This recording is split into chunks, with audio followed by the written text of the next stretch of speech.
It's Tuesday, March 29th, and this is now on H&N. But it's also the transmissibility. The FDA okays another Pfizer, Moderna COVID booster for those 50 and up. The wedding industry protests a bill that bans commercial activities at certain parks. It doesn't, take into consideration the community and the businesses. As gas prices soar, many Hawaii residents are forced to make changes. It's really hard on people who are on the lower income end of things. Oh, wow! We've got these stories, plus we're still talking about it. More reaction from Will Smith's slap heard around the world. What Jada has to say about it, coming up on This Is Now.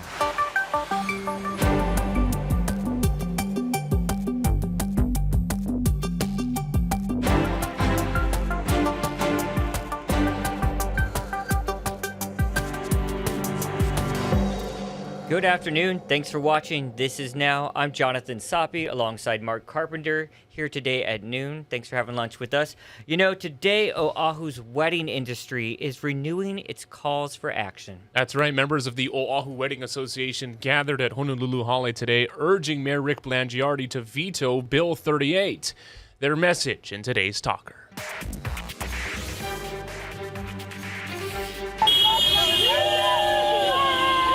The City Council approved Bill 38 about 2 weeks ago. The bill bans commercial activity at certain parks, including professional photography in parks from Makapu'u to Waimanalo. And basically what it does is it bans 6 city and county beach parks on the windward side of the island. So our organization is opposed to Bill 38, and we're asking the mayor to veto Bill 38. The bill gives exception to the film industry, which many wedding vendors have said is unfair and a double standard. It makes an exception for Hollywood. So Hollywood can still film at these beach parks, but if you're a local photographer doing family photos, or engagement pictures or maternity pictures, you're completely banned from being able to access those places and permit those locations. I believe in ho'oponopono is where two opposing sides come together and we work out our differences. I feel this bill is too heavy-handed and it just cuts it. It doesn't, take into consideration the community and the businesses. And I feel that we have to live together. Now, the protest comes after a rough 2 years for the industry as it suffered during the pandemic. We'll have much more on this story coming up on later editions of H&N. On the eve of jury selection for his federal trial, Big Island doctor and brother of Catherine Kealoha, Rudy Puana, has pleaded guilty to 1 count of possession of a firearm. A 2019 grand jury indictment says he had multiple guns, including a semi-automatic firearm. He entered the plea Monday, and records show the court accepted it.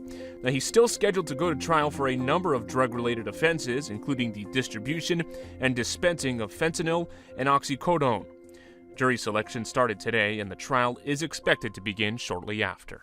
Big Island police say they've arrested and charged Ezra Miller of Vermont with disorderly conduct and harassment. The 29-year-old actor has played the Flash in several superhero movies. Police say Miller yelled obscenities Sunday at a karaoke bar on Silva Street and also grabbed a microphone from a woman and lunged at a man playing darts. We've reached out to the bar where Miller was arrested. They declined to comment. This just in today, President Biden says he's waiting to see how Russia adjusts its troop presence in Ukraine before assessing the intent behind them. He just spoke to reporters at the White House a short time ago. Here's what he had to say. Is Russia trying to buy time and to recalibrate for a new military effort? We'll see. I don't read anything into it until I see what their actions are. We'll see if they follow through on what they're suggesting. There are negotiations that have begun today, or not begun, continued today, one in Turkey and others. I had a meeting with the heads of state of our 4 allies in NATO, France, Germany, the United States, and Great Britain. And there seems to be a consensus that let's just see what they have to offer. We'll find out what they do. But in the meantime, We're going to continue to keep strong the sanctions. We're going to continue to provide the Ukrainian military with their capacity to defend themselves. And we're going to continue to keep a close eye on what's going on. The invasion has resulted in millions of refugees, among them the Ukrainian members of a hula halal in Europe. Mahealani Richardson spoke with them about how Hawaiian culture is helping them cope. Hula at Home is an online hula community in Europe of 10,000 members. 40 of them are from Ukraine. Many of them are refugees and getting help from their hula sisters.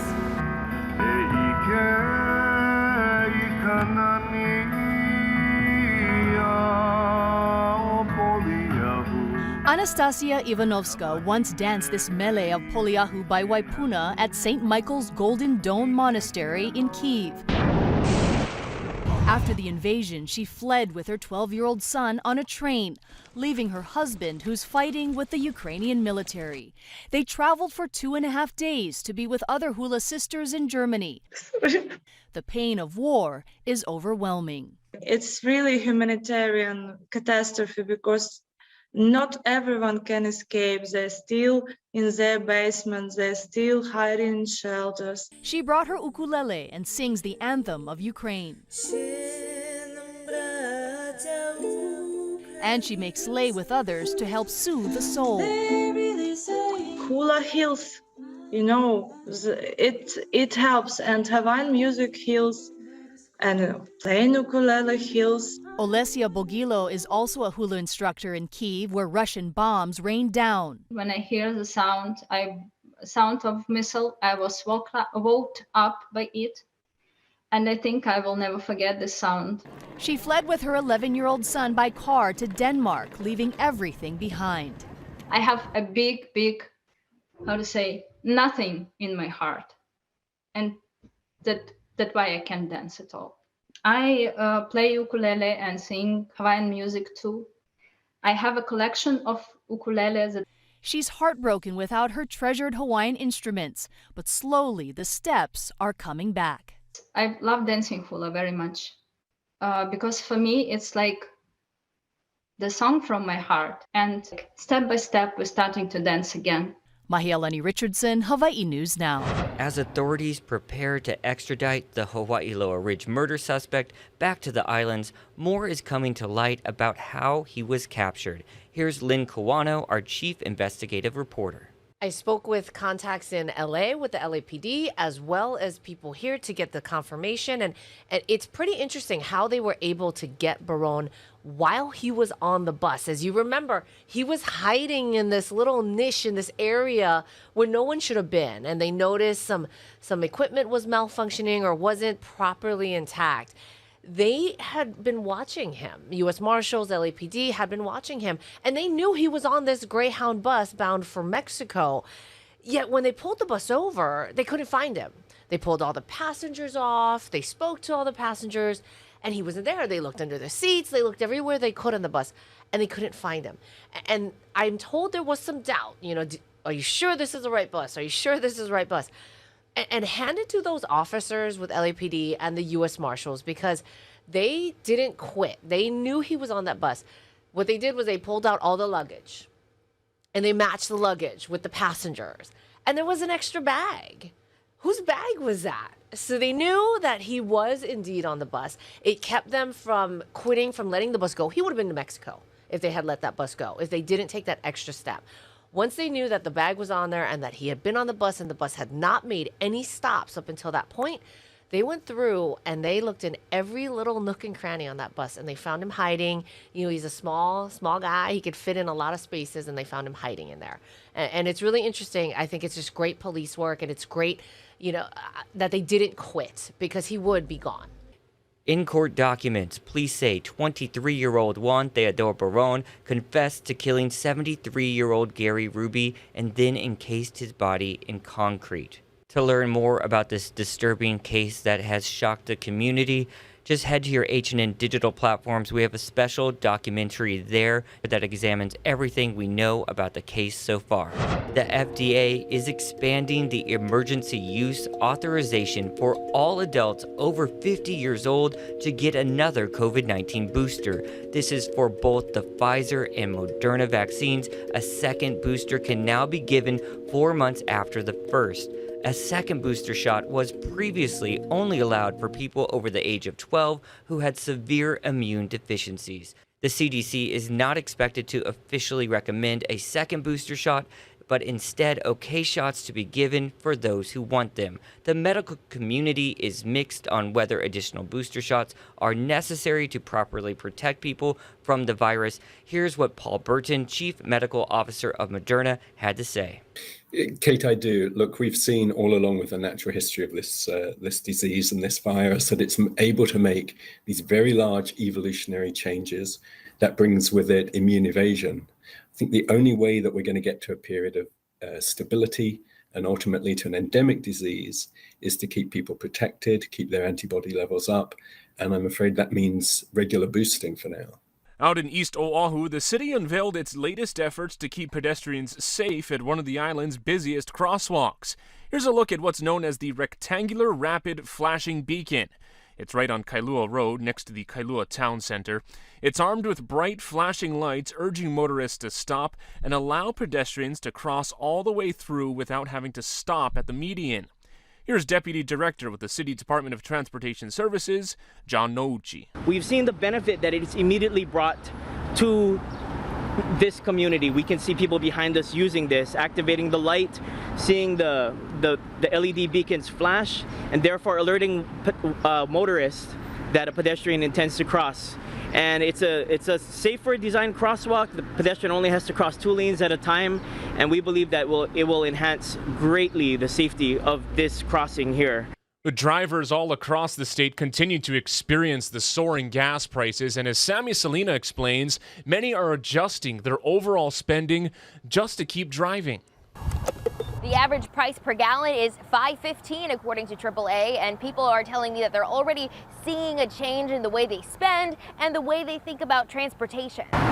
Me and my husband just bought a Tesla, for example. So they need to think about that as well. They need to think about the future. They need to think about public transportation. We should have this train coming all the way to Waikiki, and then it wouldn't be affecting them as much. That's the downside to it for everybody, whether you drive or not. The cost of everything's going up, so it's really hard on people who are on the lower income end of things or living on retired and living on a fixed income, because the cost of food goes up, because the delivery costs go up, and everything. So yeah, the inflation is really hurting people. According to UH economics professor Carl Bonham, gasoline prices were up nearly 40% from February of last year. The overall transportation hit to households is around $100 per month, higher than what we were seeing in 2018 and 2019. Bonham says the first thing that will go from someone's budget when prices rise will be the little things like dinners out. Well, anything that isn't a necessity, right? And so to the extent that driving isn't a necessity, then, you'll think twice about taking a trip around the island from North Shore to town. Bonham says that the people who will be impacted the most are those who have very little wiggle room in their budgets. Sammy Solina for This Is Now. Thanks, Sammy, for that update, and not the news I wanted to hear about gas prices, that's for sure. Brutal. I don't drive too much. I'm definitely like a from home to work driver, so I don't have much around the island commute or anything like that, but I'm still seeing it, that's for sure. Oh yeah, and each day it seemingly, it either goes up or slightly down, but more Not so. enough. Yes, Yeah, exactly. not So enough. yeah, it Do you really wait is in the rough out Costco there. line? I do. I will wait in the Costco line, right, just to make it happen. Okay. I'm not one of theirs. Not there yet, I should say, but my car is so much smaller than yours. I have like a very economy car. When you see prices at one station and you drive by Costco and you see what's happening there, you're like, okay, I can wait a little bit more. I don't blame you. Probably worth the wait. Taking you live outside, looking over Kaka'ako right now. I have some good news. It was a little dreary the last couple days or days past, and doesn't look like it's going to be the case anymore. Here's Guy Hoggy with an update. There's not going to be any rain today. In fact, drought conditions continue across much of the state. For Kauai, there got a severe drought north of Hanalei, the rest of the island, including Niihau, under moderate drought. Moderate drought for our windward side, for the entirety of the Ko'olau, and for the Waianae side, they're under severe drought. Severe drought for most of Maui County, as well as the Kohala District and down towards South Point. So we've got fairly dry conditions, although a few more showers are expected today, helping us with the drought situation, and then drier conditions move back in on Wednesday. Well, today, Queen Elizabeth and members of the royal family, along with hundreds of others, remembered Prince Philip at a special ceremony. Roxana Sabiri tells us who attended and who didn't. From the hymns to the guests, Prince Philip finally got the service he had planned nearly a year after his death. A celebration of his life and legacy as Britain's longest-serving royal consort, supporting his wife Queen Elizabeth for around 7 decades. After a lot of speculation, she attended. The 95-year-old had cut back on her public appearances since spending a night in the hospital last October and catching COVID last month. She has mobility issues. Some days are better than others. Royal correspondent Roy Anika says this was the Queen's most important engagement in perhaps the last decade. Why was it so important for the Queen to be here?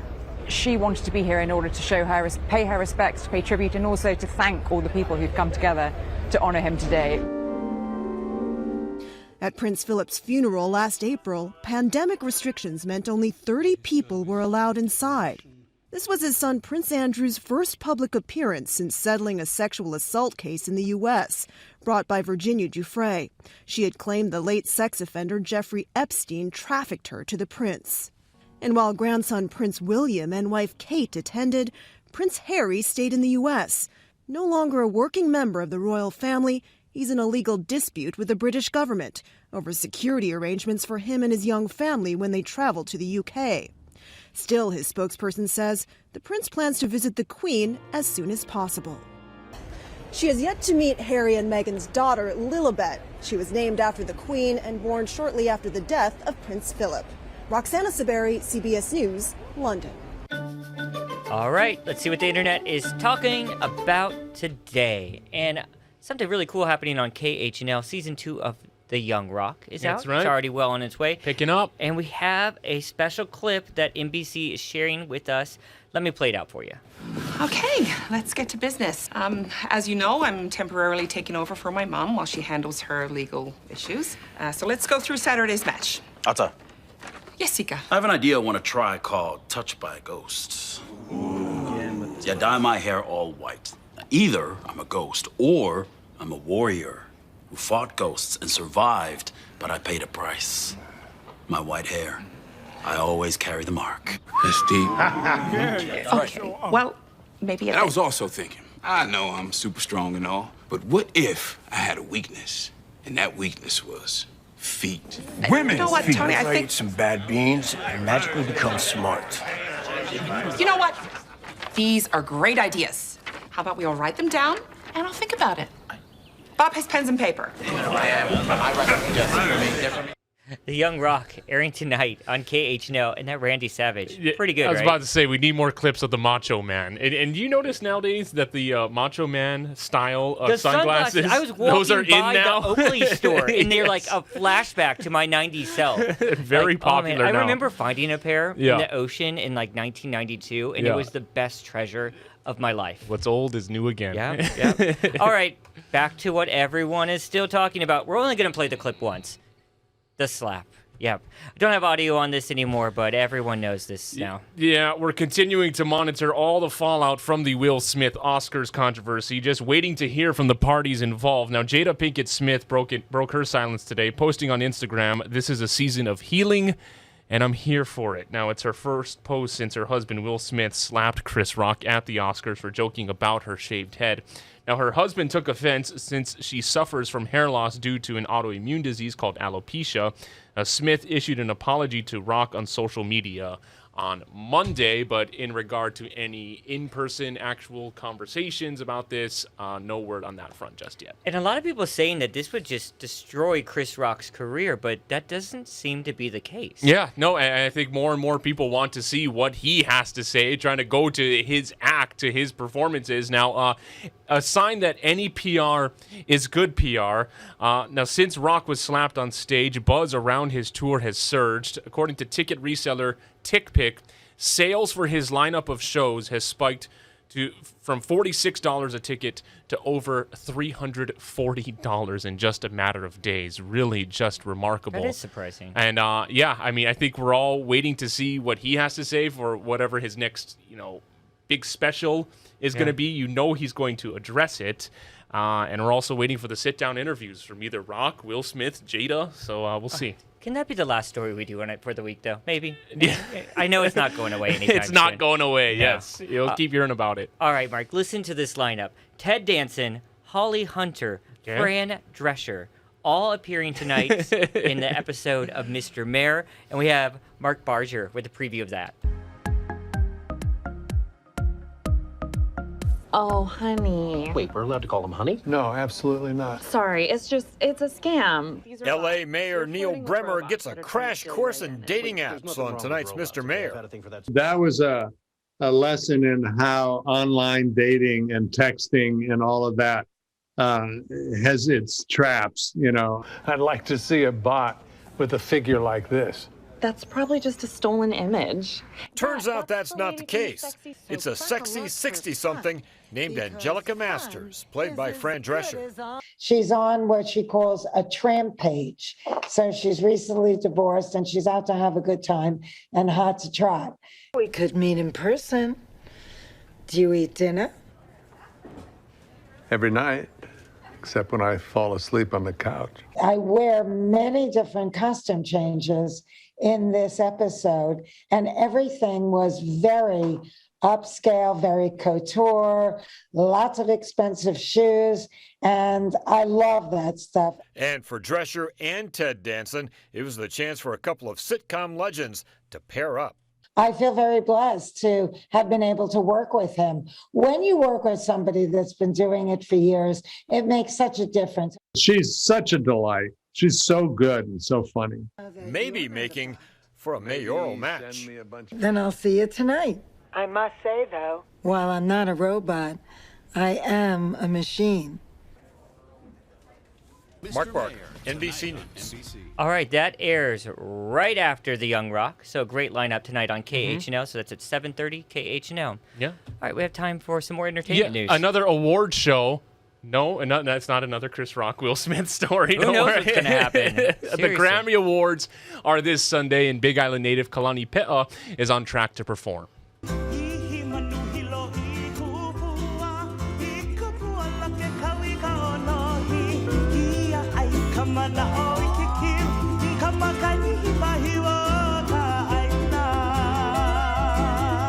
Pe'a will be playing at the premiere ceremony. It'll stream live at live.grammy.com this Sunday at the MGM Grand Conference Marquee Ballroom in Las Vegas.